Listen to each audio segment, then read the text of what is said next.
Good evening, this is Tony D'Artino, and I am doing my Live with Tony in the 5 o'clock hour.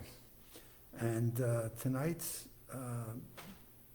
message comes out of a piece that appeared in the newspaper that was picked up from the New York Times, and it's a moderate exercise may benefit after all. And it comes and makes me think of the lessons that we get from science. So what do you believe is the best exercise and then memory skills? And then when do you begin to believe what science is telling you? And how do exercising, what exercises and memory skills and training have anything in common? So let me start off by talking about exercise. Over the last number of years, I've had my doctor tell me about the importance of interval training, right? Interval where you run fast for 30 seconds or a minute, and then you slow down for 2. And then you run fast for 30 minutes, seconds, and you slow down for 2. And that was against everything I had done. For long as I would run for 30 minutes and slow down for 5 and maybe run for 2. So I would run for 30, slow down and run for 2, and then quit, walk around for another couple of minutes. Well, as I had been working at this year, once the gyms closed, I started running back out on the streets. So it just felt right for me to say, you know what, I'm going to run for 20 minutes, and then I'm going to stop for 2, and then pick up for 3 minutes at a faster pace, and then stop and walk for 2, and pick up for 3. So the fast forward is I would do 20, 3, 3, and 2. So I was running 28 minutes, 4 days a week.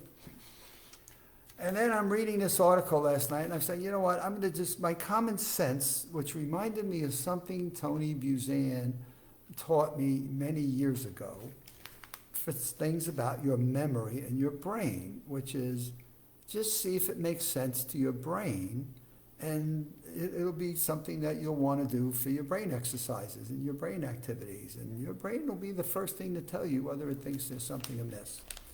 So I'm reading this exercise, moderate exercise, or reading this article, which was in the New York Times, which like, whoa, may have benefits of all. And it's basically saying, you know what? The interval training, it just may not be all it is built up to be.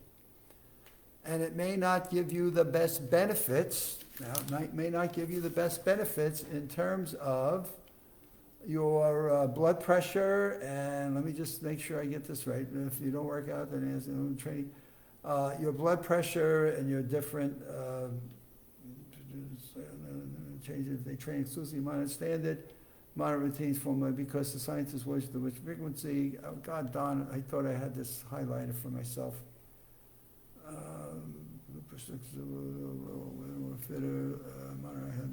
Okay, so it was metabolism and body fats and blood pressure and long-term benefits. So what were the net of this study that was being done that they're reporting on, published in the Medicine and Science and Sports and Exercise. So this journal is publishing this study. What is the best exercising you should do? And it's in terms of your metabolism and your body weight, body mass index, BMI. And what's the best exercise to do that prolongs long-term benefits of your blood pressure and all of your critical body metrics that you need to know that you're doing well? And obviously that's one of my priorities. I want to live to be 100. I want to do well. And I want to be doing things that I think have some science behind them that have some benefit to them and my life expectancy. And so I go back to Tony Buzan's lessons to me. For some reason, I've done the interval stuff for a little bit. Maybe I've tried it for 3 months, and I said, you know what, this doesn't seem to work for me. It doesn't seem to work for my back or my knees or whatever. So you know what I'm going to do? I'm going to just slow down the pace. I'm going to run for 20 minutes. And then I'm going to walk for 2 and then pick it up for a little bit. But I'm not going to try to be a lunatic and run at my rapid speed for 30 seconds. That just didn't feel right.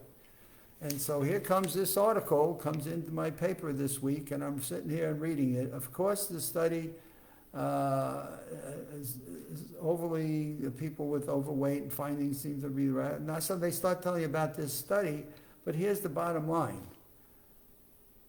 Walk tomorrow, run today, and continue to be active. Do something. So just do something is better than doing nothing. So my other half in life is trying to walk at a pace of 15-minute miles. And the next thing she's complaining about are her shin splints. She's getting shin splints, her hip is bothering her, and it hadn't been bothering her. And I say, you know what? Forget the 15 minutes. Forget the science. Do what feels right for you. The important thing is you're doing something. Doing something. So moderate exercise, you don't need to be a marathon runner. Taking a walk, doing a bicycle, doing anything is far better than doing nothing. And therefore, when you get back to doing something, make it in little small bumps, get little small increments of success, and build on your own personal goal and direction of success. And what does that have to do with memory? In the development of our online Maximum Memory Mastery online course, in the coaching I gave to Michael, is do not make any of the lessons within the program itself or the course, don't make them so complicated, don't make them so far-reaching that people will look at it and just choke on it and then not do anything. So in the design of it, he put it into small little bits where people could do pre-test and post-test and practice the exercises, and they could see where they would make progress in little small chunks. So for example, starting with names and faces, just make it a point of remembering the names of the next 3 people that you meet and something about them and build the skill. We were having a Zoom call today with a couple of our country's top neuroscience departments. And the call was about using a word list and how you convert that into reading comprehension and things. And how many words could we get somebody to learn in 90 minutes? And then how many hooks and links? The whole thing about the loci method of memory. And I said, you know what the most important thing is to me? Is that people begin very small and they can start with 5 words and 5 anchors and build their confidence of a process that if they just followed the process, they would build their own self-confidence and their own self-esteem that would cause them to want to engage in the success of it and want to do more. So rather than try to jam in a whole list of words and a whole, batch of them, take it in small pieces to where the people that were going to take the time to mentally challenge themselves with a new skill see themselves building that skill in little bites of success. So let's get a little bite of success, let's get a bigger bite of success, and now we go for, hey man, look at what I'm able to do. In building one's self-confidence and getting them to do something in improving their mental fitness, to me is far more important than how fast can you become a mental athlete and compete in the USA Memory Championship. So now you might look at, well, I'm the founder of the USA Memory Championship. Isn't that a little crazy? No, it is not a little crazy.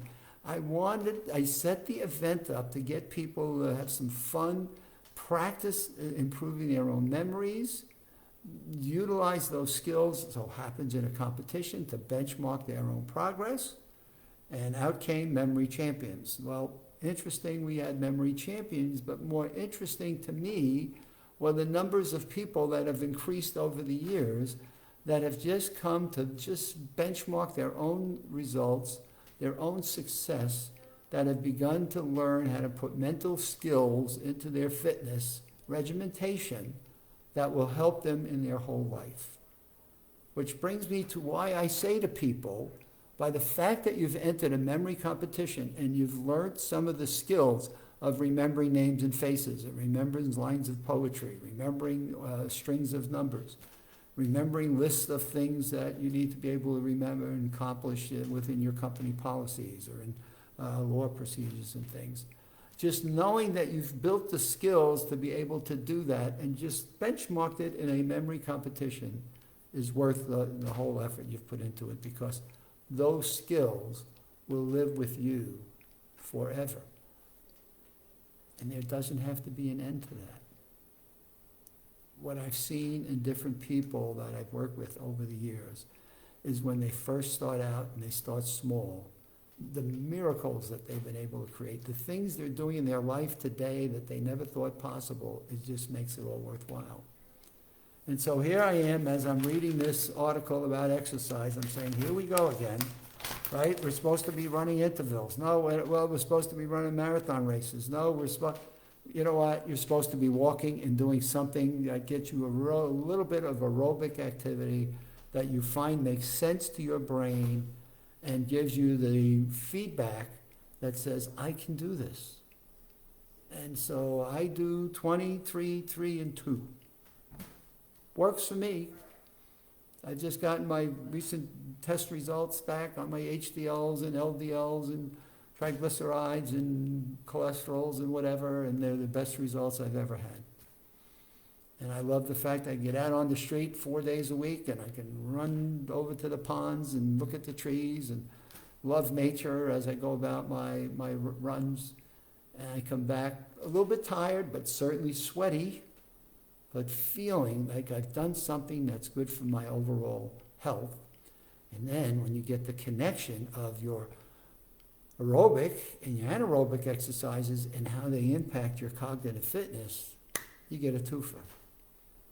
I'm sure we've all heard, I hope you've heard by now, a healthy heart is a healthy brain, and a healthy brain is a healthy heart, because many of the things you do for heart health impact your brain health. And boy, I can't think of anything in your brain health that doesn't impact your heart health. So how about we look at the body as a holistic, and you get out and just try something on your physical exercise and your mental skills, and just see what happens over 3 months. And give it a go. That is my message for today. I get energized by it sometimes, frustrated by others, but I just just encourage you to reach out to me at adottino@aol.com. That's adottino@aol.com. I'd be delighted to help any of you in any way I can to get you started in either a memory online course or in some physical routine or exercise routine, and just get you to move from position and build your own self-esteem and own confidence that you can do it. Have a good weekend. I'm back in on Monday in the 5 o'clock hour, and I am sure over the weekend I will have read some more things that will either get me worked up, excited, enthused, frustrated, where I want to pull the hair out of my head. And by next week, I will be giving everybody an update on this year's memory competitions. I've had a lot of good work done this week on it. I'm hoping to summarize some of that for you in my Live with Tony in next week's broadcast. Have a good weekend. And stay safe.